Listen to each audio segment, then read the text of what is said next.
Let's talk about the fact that y'all don't want a Jordan Peele nerd. Y'all want a Michael B. Jordan, Watashi wa Star, Megan Thee Stallion nerd. Stay tuned.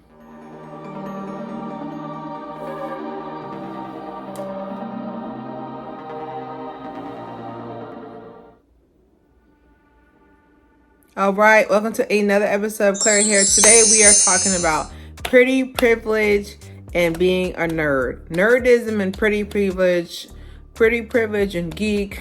Anyway, so we are on a record-breaking episode 9. I want to say it's episode 8 or 9. So I've been filming these so back to back.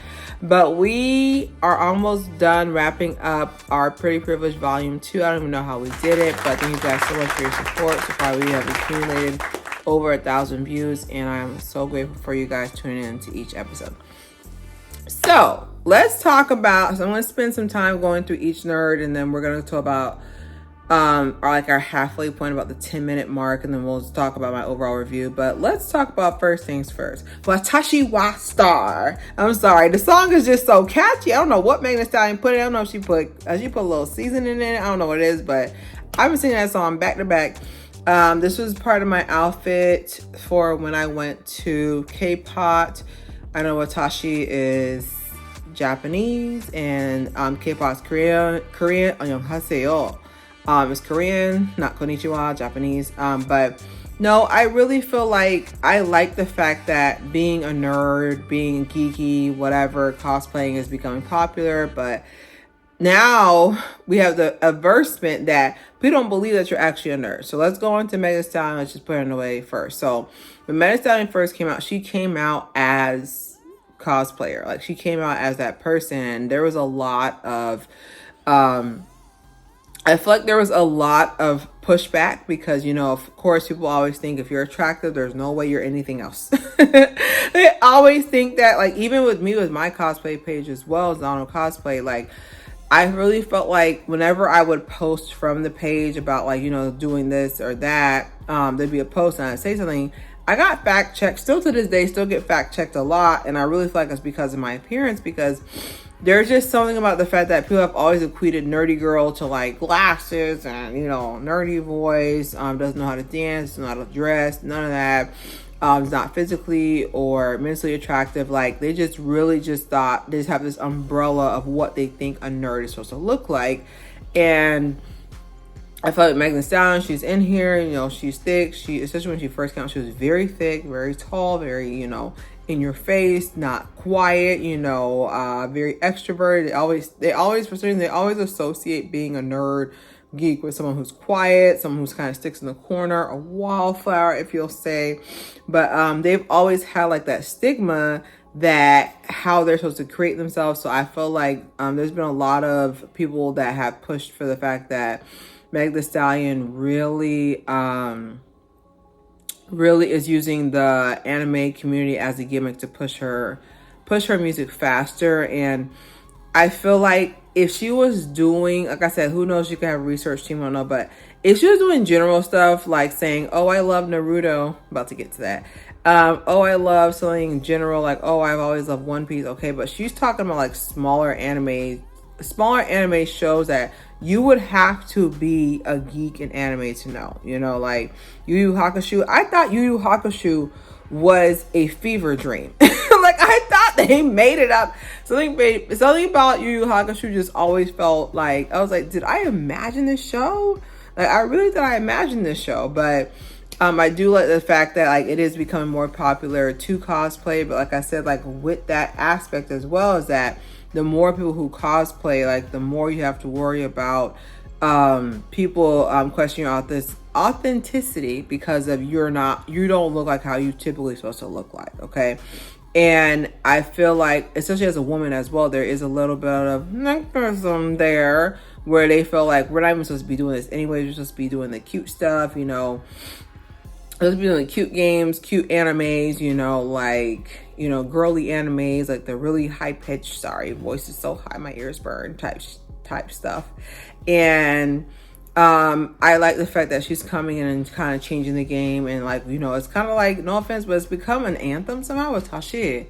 My so be like, it's coming an anthem. I don't know how. So we're gonna talk about Jordan Peele. Now, Jordan Peele.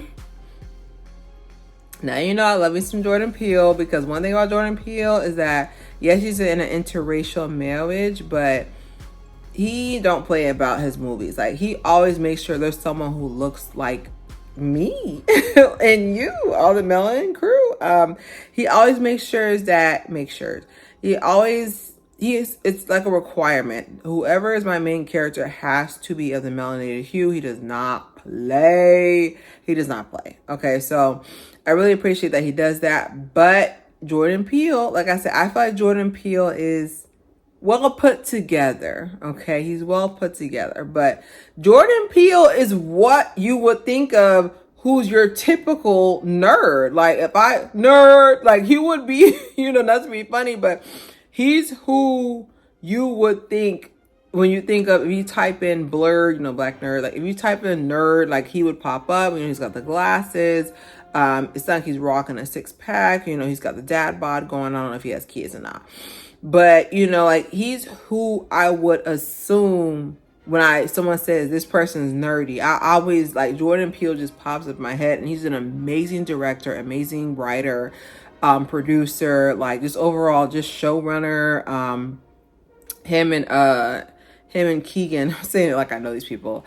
But yeah, Key and Peele show, like, it's still classic. You know, what's up? Good afternoon, my afternoon. Like, I know y'all know that sketch with Olama, and I just feel like he's who I would think of who's a typical nerd. Like, he's not somebody, like, I wouldn't see him being the type of person that would bring a Barbie doll home. Does it make any sense? Like, I can see him, like, his wife to me is beautiful as well, but she's not a Barbie doll. Does that make any sense? Like, I can see Jordan Peele, like Jordan Peele. I like his wife. I don't know anything about her, but his wife look like she has him in tears all the time. She looks so funny. I don't know if it's like an energy that I feel through the screen, or like an energy or whatever, but like, she just gives me, I'm hilarious. Something about her just screams like I'm funny.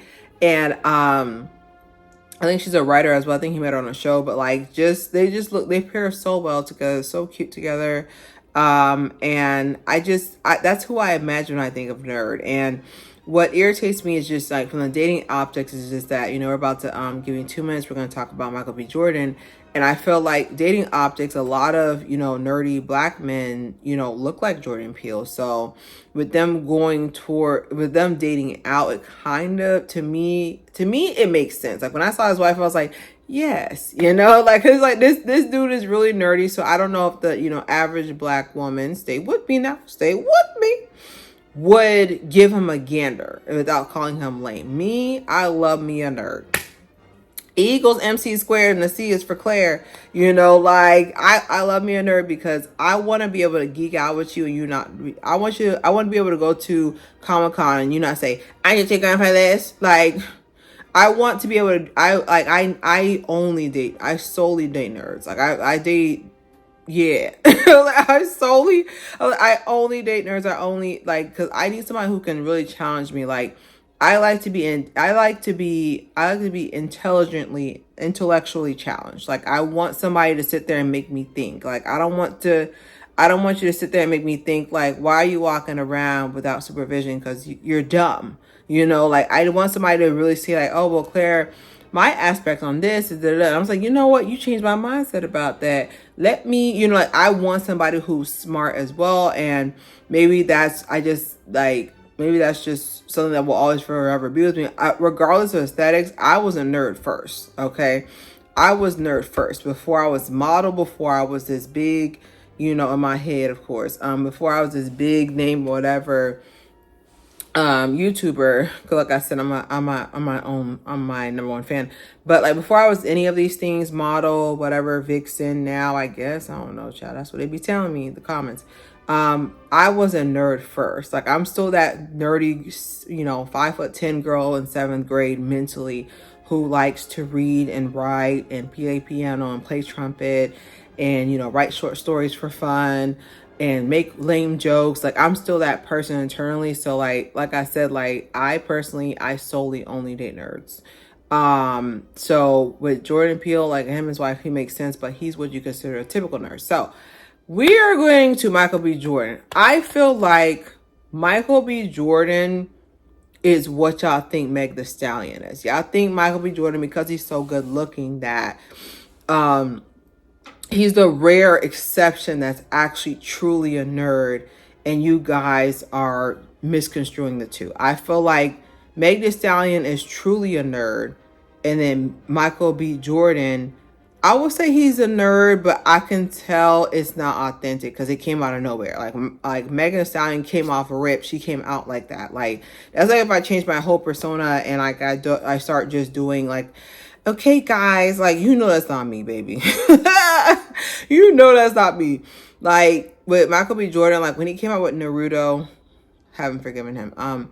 When he came out with Naruto, like, I was still confused on, I didn't know he was geek this whole time. Like, I wouldn't say I followed his career, but from what I've seen, you know, him in a soap opera and a couple of movies here and there, like, it just never screamed, I'm a nerd. Like, and then, like, with him saying I like Naruto, it's kind of like an obvious answer. It's kind of like when I sit there and say, name an Asian country, and you're like, South Korea. I was just like, I need you to say Laos. I need you to say Cambodia. I need you to say, what's another one that people don't really talk about? I need you to say Philippines. I mean, we love Filipinos. They're amazing. I need you to say that. Like, I don't need you to say, oh, my favorite Japanese designer is, you know, like, I want you to say something else. Like, I feel like, so I do, like I said, I'm not being a hypocrite doubting it because I don't know him personally. He is an actor who, for all we know, he has like a shrine of like anime at his mansion, but it's just, he's what y'all think Meg Thee Stallion. I feel like Meg Thee Stallion's nerdiness was here from the step one. Before she even got big, she was already doing it. But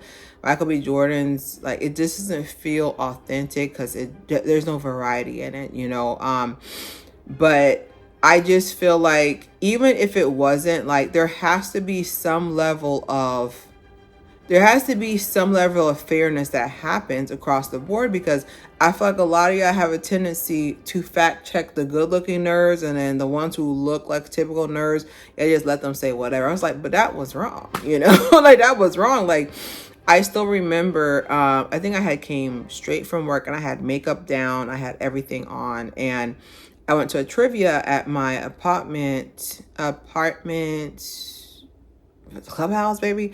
Anyway, so I went there. So I feel like people were already prejudging me. They're like, okay, there's no way that one is smart. So they asked some question, and the question of the trivia was basically like, who has what land animal has the longest pregnancy? And this girl next to me, because she looked like a typical nurse, she's like, oh, a panda. I was just like, if Johnny had 3 apples, why would the panda, who is literally the size of this pillow, have the longest pregnancy? What's the biggest land animal? The biggest land animal is elephant. Why wouldn't it be elephant? So I said elephant, but because they felt as though, you see the psychology there for pretty privilege and nerdism, that because they saw her glasses, they saw her dressed as a typical nerd, you know, they're like, we're gonna believe her. I was just like, my validity went out the window. Okay, so when they said elephant, and you know me, when they said elephant, they're like, oh, they answered elephant. I was like, yeah. And I looked at her, I was like, that's for 22 months, by the way. Just to rub it in. I know people are like, dang, Claire, you so real. It's like, it's just the fact that instantly, because I'm dressed, I feel like a Legally Blonde episode, Legally Blonde moment, but I literally had like a pink outfit, like a high ponytail. It was really cute. High ponytail outfit, came straight from work, and they already nicked my validity out the door, because of the fact that I didn't look like a typical nerd. Like, I know random facts. Penguins don't have knees. Like, I know random animal zoology facts or whatever, and I can do complicated math at the top of my head. But it's just the fact that once you're dressed a certain way, the psychology behind that, they're already invalidating you. So I don't know. I feel like there should still be like some level of fairness there, because it's just like, why are you already taking my intelligence out the window because you feel like I don't exude nerdiness. So what do you guys think about it? Let me know some comments below. Thank you guys so much for the birthday wishes. Happy birthday to me, 33rd birthday. I'll probably premiere this on my birthday, and then definitely stay tuned for Friday for my full birthday vlog.